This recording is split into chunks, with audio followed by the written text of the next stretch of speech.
Welcome into another episode of the Inside the Ice House podcast. Today's guest is Yotam Segev. He is the co-founder and CEO of Cyera.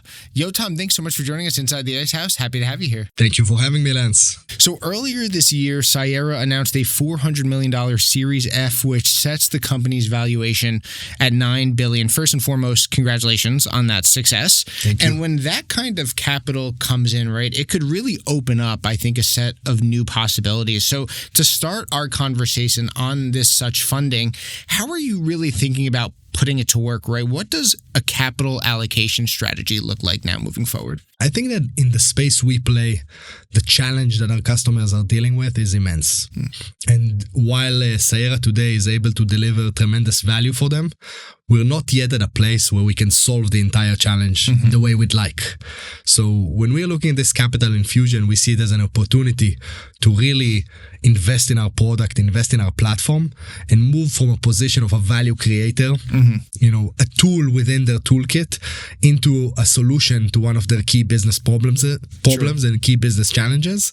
And I think that, that is the real unlocker here with the capital, and the real opportunity is to leverage the momentum and traction we have in the market to double down on our product and really be able to offer the best offering in the market for data and AI security. Yeah, and you really want to put the capital to work. It's one thing to bring it in, but it's then what do you do with it now that you have it? That really is what helps take a company to the next step. And when a company scales at the level that you have, it's really not just about adding more resources. It's about choosing really the right bets and the right areas of growth, right? Like I said before, you want to have the capital and then you want to figure out what to do with it. So what do you see as really the biggest opportunities for growth? And where do you sort of feel this new round will help Cyera to truly accelerate its trajectory? Yeah. I think the challenges of adopting AI in the enterprise are still very nascent, and we're only seeing the early innings of this campaign evolve. So our position is to bring together, the AI itself with identity and with data, which is the core of our platform today. I think, we want to turn this year from a company that is very strong in data security to a company that has a lot of strength in these three areas, AI, identity, and data, and being able to stitch that fabric together in a very meaningful way. And I think that that's going to position us in a very robust and flexible way to enable the AI adoption, whatever it might look like. Because I think the question marks still outweigh the answers in this regard. Every enterprise is trying to figure out the design patterns, the architecture, how are they going to enable agentic AI, how are they going to leverage LLMs with their proprietary data. And, we want to be there, able to partner with them where they are.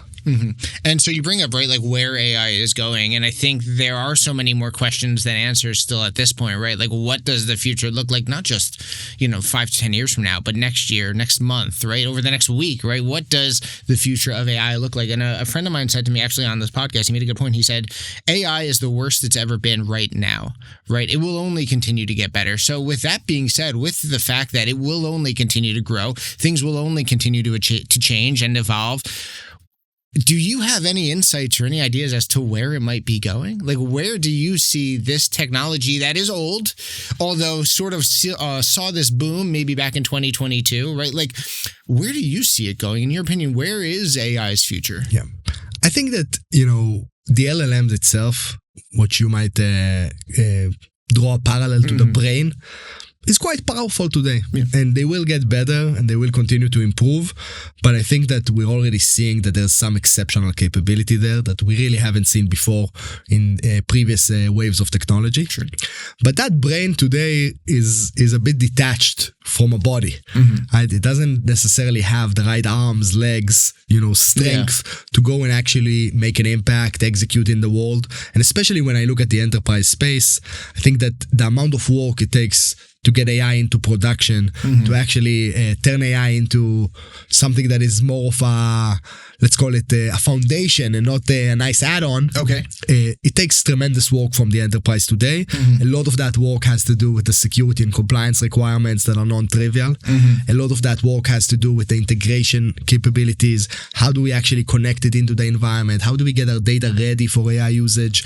And I think that what I expect us to see in the next few years, I expect us to see these brains grow a body and become much more material in their ability to impact our organizations and the work we do. And I think that while that happens, there's also going to emerge new challenges. Sure. Because today, many of the AI security challenges are theoretical, or at least mostly theoretical. But, once you have hundreds of millions of cars on the road and the cars are going at 80 miles per hour, then the security of car seats, seat belts, airbags move from being a theoretical control to something that saves lives every day. And that's exactly what we're going to see in the AI security space as that AI becomes fully fleshed out and starts to be part of the day-to-day operation of the companies and enterprises and organizations that really, enable our lives. We're going to see the risks materialize in a much more meaningful way, in much more frequent occurrences, and the need for security that will arise from that will grow as well. Absolutely. And we'll get to Cyera and how it's evolving and how this AI security is evolving later in the conversation. But before we get there, you recently returned from Davos, and we talked a lot about travel over the last, couple minutes before we started recording. Neither of us going to very warm places, at least as of late. But you recently returned from Davos and the World Economic Forum, which, look, it's filled with ideas, a place that's filled with perspectives, opinions, conversations. So just from a personal standpoint, what stuck with you most about the trip, things that may have shifted or expanded, and just the overall conversations that you were hearing when you were on the ground? I think the thing that struck me the most is that everybody is kind of in the same place right now, where on the one hand, we all know we're living through what might be the greatest technological revolution in human history. Sure. At the same time, I think most of us have more questions than answers about how that affects our organizations, how that affects the world. And it seemed to me like every leader I met was in a place of exploration, a place of curiosity, trying to reinvent and reinvigorate the organizations in this new AI age, but at the same time, a place of much concern and I might even say fear, because I think everyone understands that the game is changing and it's changing much faster than it might have in the past. But we don't know exactly what it's going to look like. And that was a very common thread, very common theme across the board. And I think that the call to action for us is simplicity. Right? There's so much complexity in the world around us, technological complexity, geopolitical complexity, right? What we need to provide our customers is simplicity. Simplicity in the way we help them secure and enable their data transformation, simplicity in the way we help them enable their AI transformation. And simplicity is becoming much, much more valuable due to the world's complexity.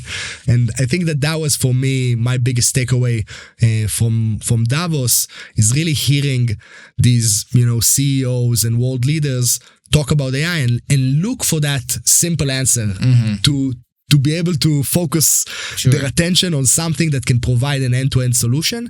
That is exactly our strategy at Cyera, to become that end-to-end solution for enterprise AI adoption and be able to support every part of that motion, from the AI that the end users use to the LLMs that are brought in-house and have access to the company's proprietary competitive edge data, to the way that you protect yourself from AI misuse and AI data leakage.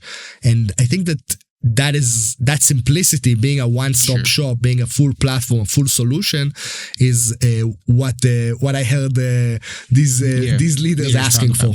And look, we've all been there, whether it's with something like data security or something with much less consequence, right? We hate the complex, right? Like, we hate when we're placing an order for something, or we're doing a simple task, or we're making a call to wherever, trying to connect with a doctor through a agentic chatbot, and it's just complex, right? Like, we hate that. We just want to be simple. We want to be able to know how to do this without feeling like we're jumping through hoops or jumping ropes or going through all this different tape to try to finally find our destination. But I think that wanting to get to simplicity rather than complexity is a lot easier said than done, right? I think you would agree with that. It's a lot easier said than done, right? Everyone wants to be simple, right? But to get there is really, really tough.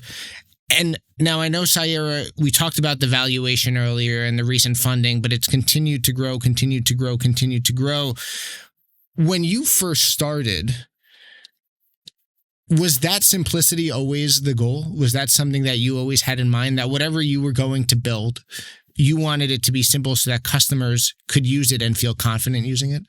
Absolutely. I think that was perhaps the biggest lesson that our customers taught us in the beginning. And that is the difference between the optimal solution and the feasible solution. As engineers, we sometimes gravitate towards the optimal solution, right? We want to implement technology in a way that can solve the problem in all of its aspects. But the enterprise practitioners, the CISOs, CIOs, CTOs, chief data officers that we work with and sell to have a very pragmatic worldview, and they know that the optimal solution might not be feasible, might not be implementable in their organizations. And I think that lesson that they taught us in the early days, how do we reduce friction? How do we make the solution more implementable, more feasible, more usable to the customer? It's been a huge learning for us, and it's part of everything we're doing today. And, I think maybe the greatest achievement in the world is to take a complex problem and solve it in a simple, elegant solution. Right, and that is what we strive to in our efforts. Sure, you can throw a complex solution at it, but then what value does that create? Sure. And, being able to strive to that simplicity is a lot of the magic of the experience we deliver for our customers today, and a lot of what we're looking at as we're expanding our footprint.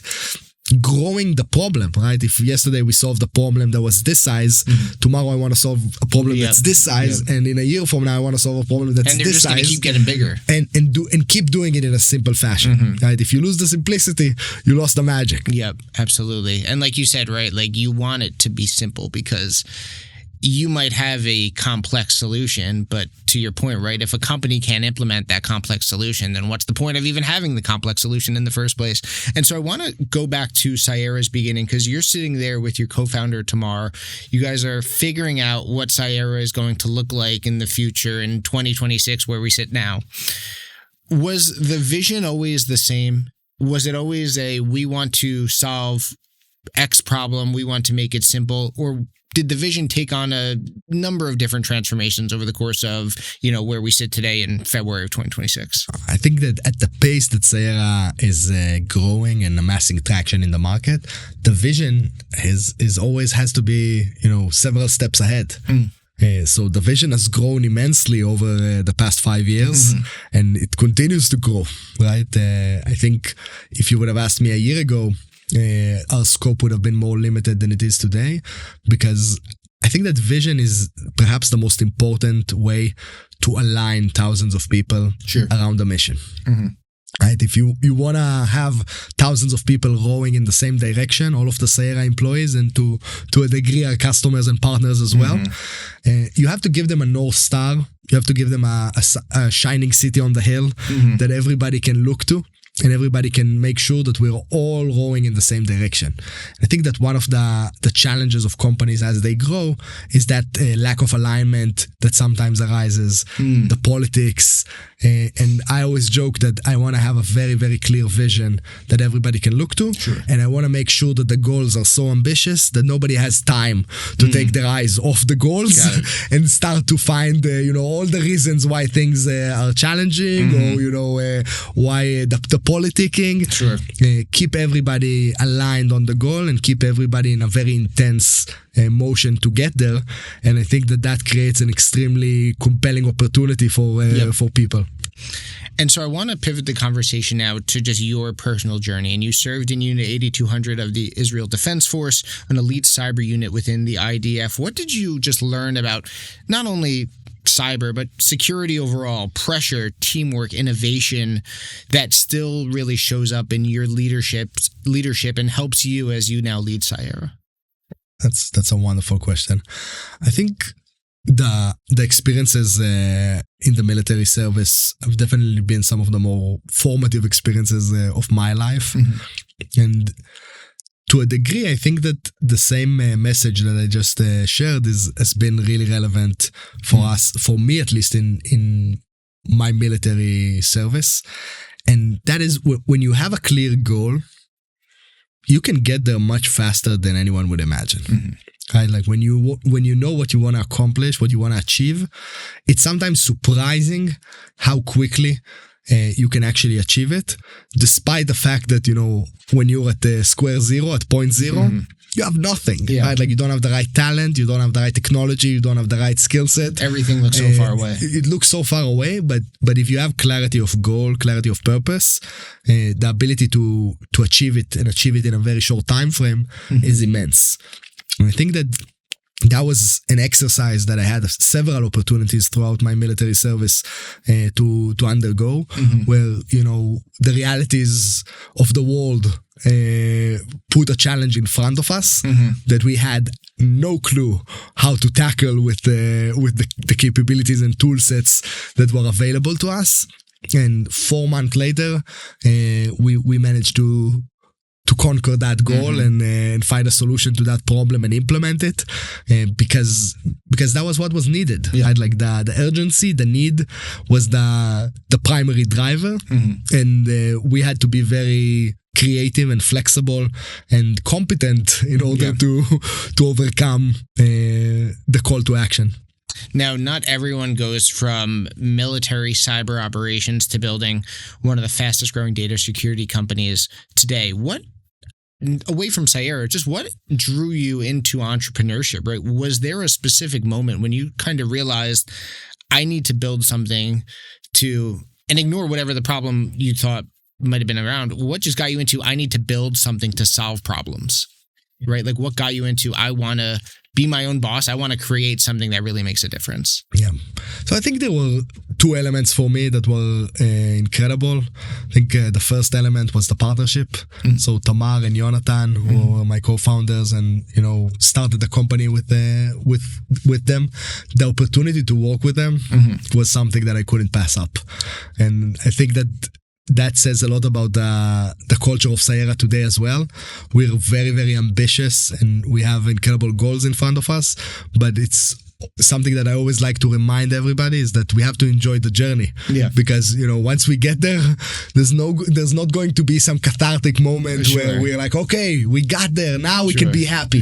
If we're not happy today, then we won't be happy when we get there either. So you have to always balance that ambition with the ability to enjoy the journey and really appreciate the journey.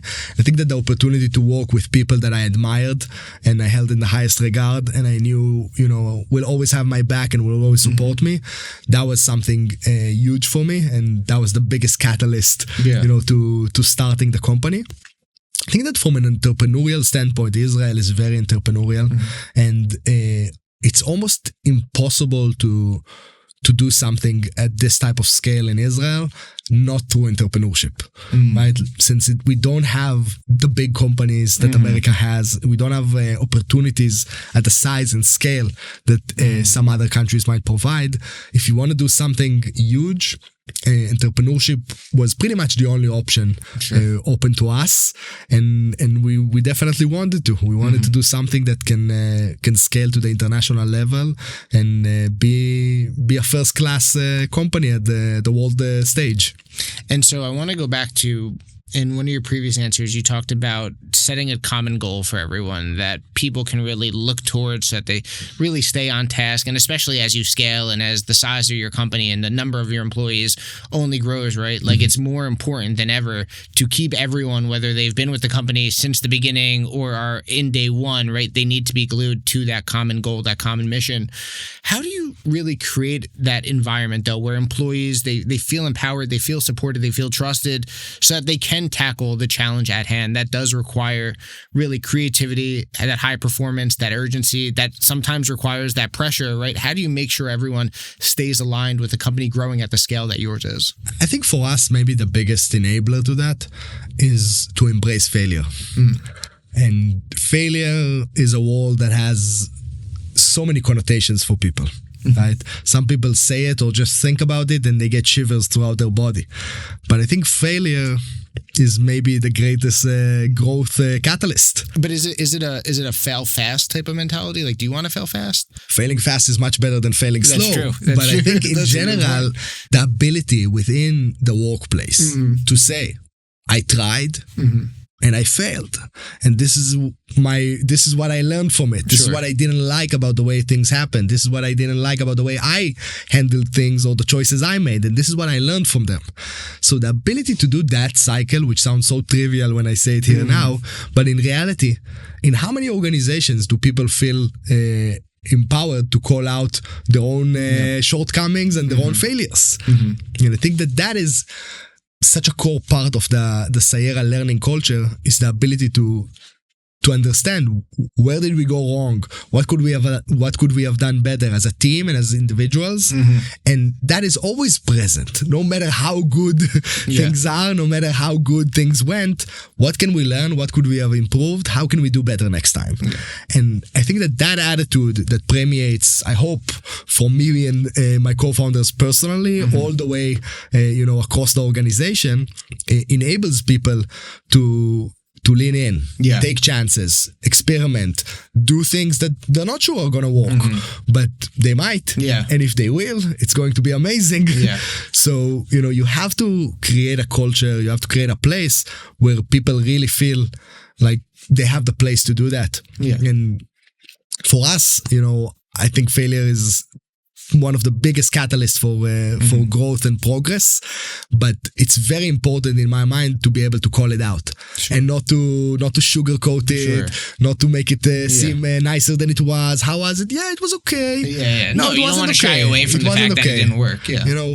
We did badly, we did poorly, we messed up, we screwed up. Like, why did this happen to us, and how do we make sure that it doesn't happen again? And but I would say that last point, right, the why of it, right? The why is so important. It's not just, okay, we failed, we moved on. It's, we failed, why did we fail? What can we learn from it? What can we learn from it? What can we learn from it? How do we extract all the learnings possible from it? Because, that's the only thing we have. And the interesting thing is that when you fail, it's usually relatively easy to know why you failed. And when you win, it's oftentimes very hard to know why you win. There you go. So, everybody wants to double down on the wins, but sometimes you don't know how you got them. Sure. And in failure, I think it's very practical and very applicable to be able to learn from failures in a very almost a religious manner. So as Cyera, and we've talked about the company obviously scaling, we talked back to the funding, but as Cyera scales and the company takes on bigger challenges, you mentioned, right, a challenge might be this big, then the next week it's this big, then the following month it's that big. So as Cyera scales, as the company takes on bigger challenges, there's always the risk, and I think this is with any company, not just Cyera, right? There's always the risk of drifting from the principles of the early days, right? And we talked about having a clear goal, having a clear mission, having something you want to tackle, but still, as you get bigger, right, that risk, I think, only grows. So with that being said, how do you stay grounded in the foundations that really built the company? When you go back with Tamar and Yonatan, how do you really stay true to how the company started and make sure that all the employees remember that first day and not get cocky or complacent and remain humble to continue to grow from where Cyera is right now? So I think that's a super important question, and my answer is limited to my experience and what I've done. I'm sure that it's not the right answer, and there's a lot. Is there even a right answer to it though? There's a lot more that is needed there. But for us, the things that we're trying to do are, first of all, flesh out what it means, right? Like, what do we expect from our people? And for us, one of the phrases that caught fire in the company is smart, humble, hungry. So when we think about the Cyerans, the people that make up Cyera, we want them to be smart, humble, hungry. And that is a statement that gets repeated a lot. Right? It's not something that is said once. It's something that is said again and again and again in many different forums, in many different environments. And when a new employee joins the company, I think they'll probably hear that phrase over 50 times in the first 3 months in the company.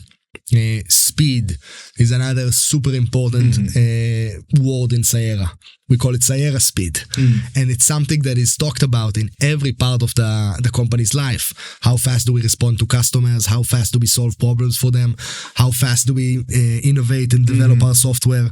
And that is a value that has been coined, a terminology that has been coined, and is repeatedly and constantly communicated within the company to every employee, new employees especially. So I think that is one thing that is super important. The other thing that is super important in this regard is to really, explain to the people who are joining now what it took to get here and what do we believe it will take to get there. Sure. So sometimes, I tell employees, you're joining a rocket ship, but a rocket ship is a really bad metaphor because, when you think about a rocket ship, it's got this jet propulsion engine in the back. And if you're sitting on the rocket ship, you don't have to do anything. It just flies, right? But no, you join. This is much more like the Flintstones car. Okay. Right? Like the feet have to be moving all the time. Otherwise, there is no rocket ship. You can't just put it into auto drive. Right? You can't just put it into autopilot. You got to do it yourself. Yeah. So, there is no rocket ship. In order to propel this thing to where we want it to be, all of us have to be moving our feet every minute, every second, and pushing this thing forward. And, all of you just joined. I tell this to the new employees. All of you just joined. Until you start putting points on the board, you're a burden on all of our backs. We have to carry you. All of us have to carry you. So hurry up. Hurry up. Figure out how to put points on the board and get to contributing as quickly as possible. Because in the meantime, we're all busy enabling you and training you. So I think that being able to convey to the new employees what they're walking into, right? Like, what is this company? What do they expect from me? What does good look like? And using that as a way to assimilate the culture. Another super important thing is that you have to choose which people you bring in the first place. Assimilating people to culture is much easy if they're coming hungry for it.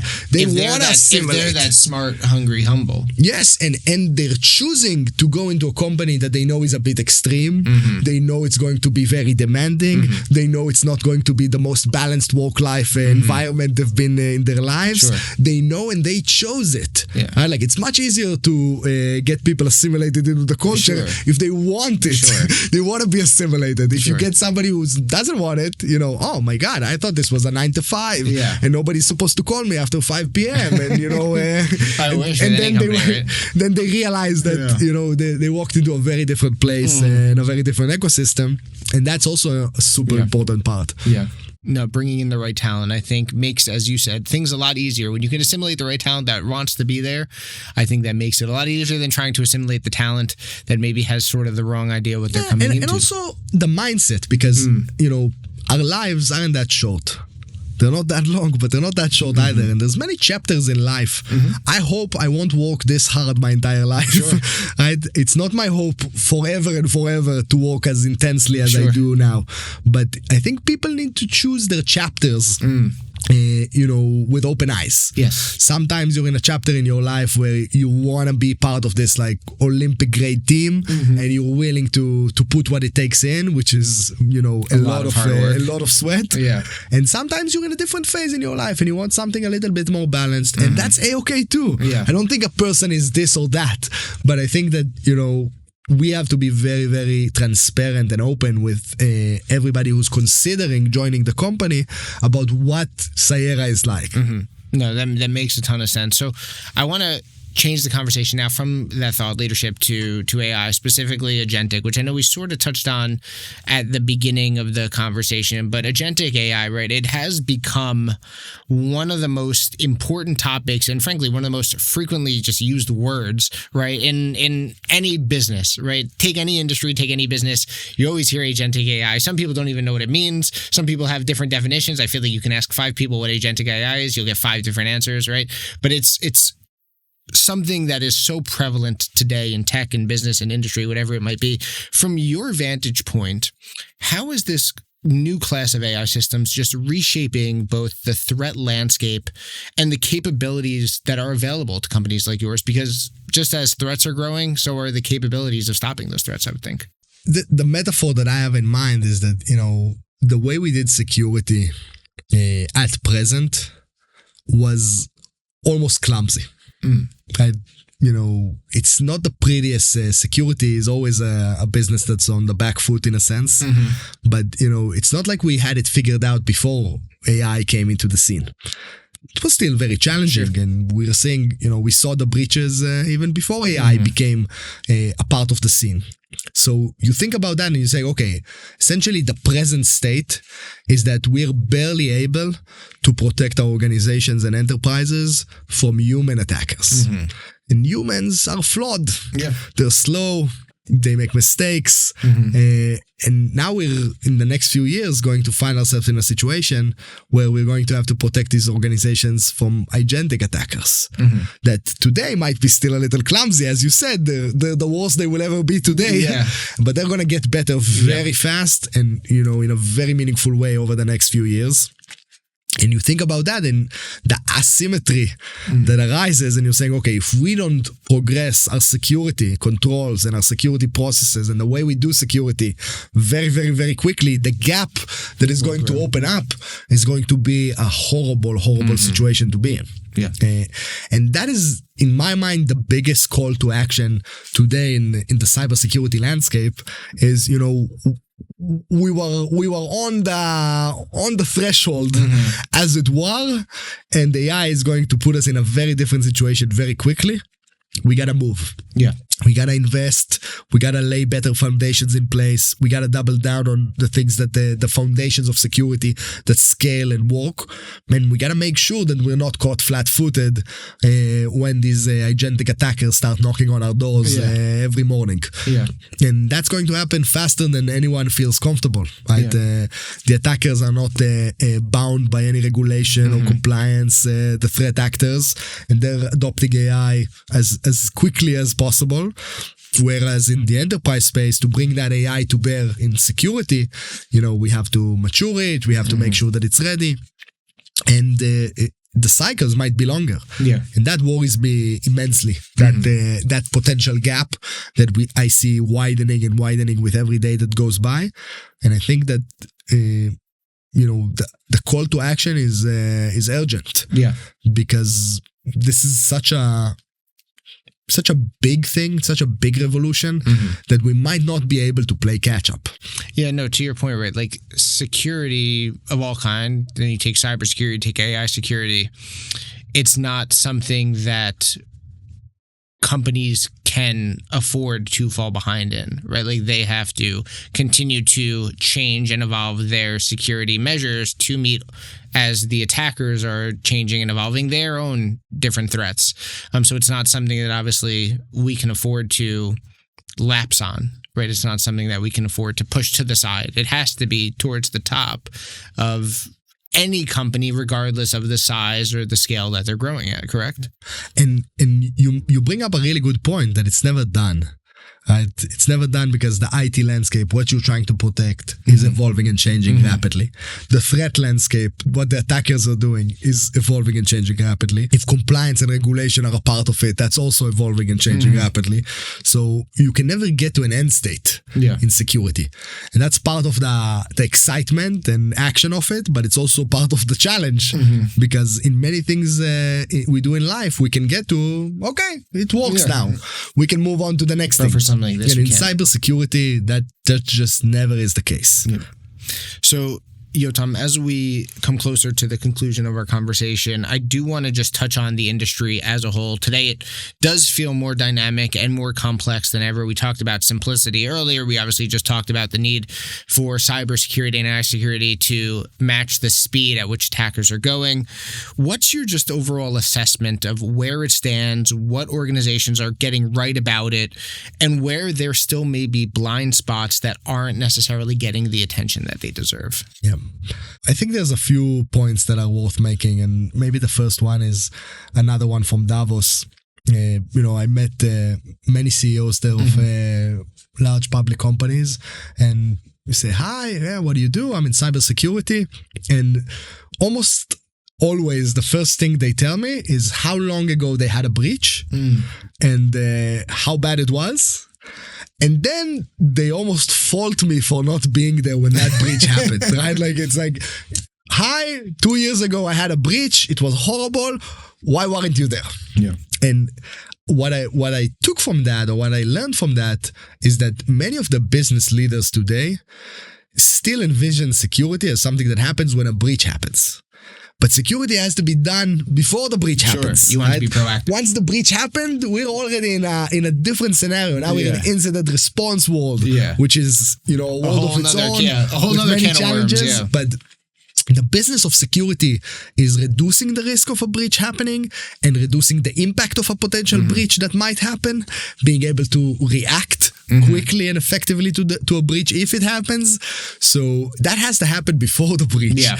And I was a bit surprised, honestly, to learn that that is not fully well comprehended by some of the world's business leaders. So I think that's one thing that is a really, really important learning. I think in terms of spaces that require improvement, I think that there is a huge communication challenge when it comes to cybersecurity.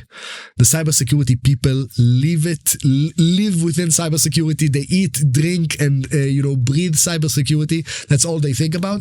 And the business people don't. Yeah. And that's okay. They shouldn't. Yeah. But as cybersecurity, as an industry, we have to do a ton of work translating the things that we're aware of that are happening in the world and we're aware of that could happen to our organizations into, business layman's terms that people that don't live in that world and don't want to live in that world can understand and can take action on. Yeah. And that communication gap is much bigger than most people imagine, right? Since cybersecurity is doing really well in the stock market, a lot of people believe it's understood or it's something that's it is not. I think that the gap is still much bigger than people believe. And that's on us, on the cybersecurity industry, to really represent ourselves better and be able to connect with the business leaders better and be able to bring everything that's happening in our world and the complexity of it, if we go back to that point, into simple, consumable insights for business leaders making strategic decisions.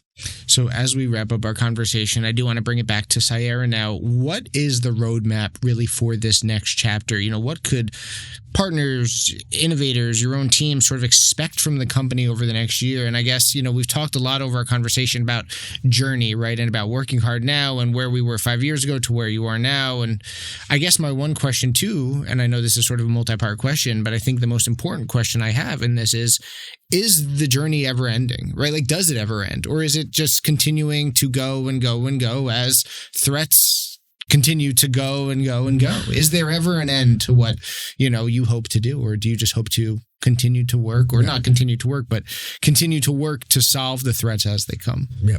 So I think that our job doesn't seem to be ending anytime soon. And we're committed to continue to invest and continuing to work and continuing to better ourselves and our abilities for our customers in order to support them in their changing needs. Yeah. And our mission ahead of us right now is to be in a position where we can support and enable a large enterprise to adopt AI securely and to prevent data from leaking from the organization in any way. And that is a very ambitious mission.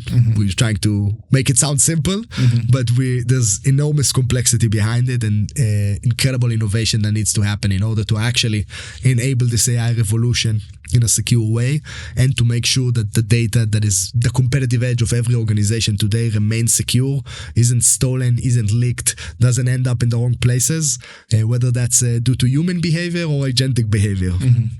Well, Yotam, it's so great to see how much Cyera is growing and all the great things that your company is doing. Thank you so much for joining us inside the Ice House. Thank you for having me. It was a wonderful chat.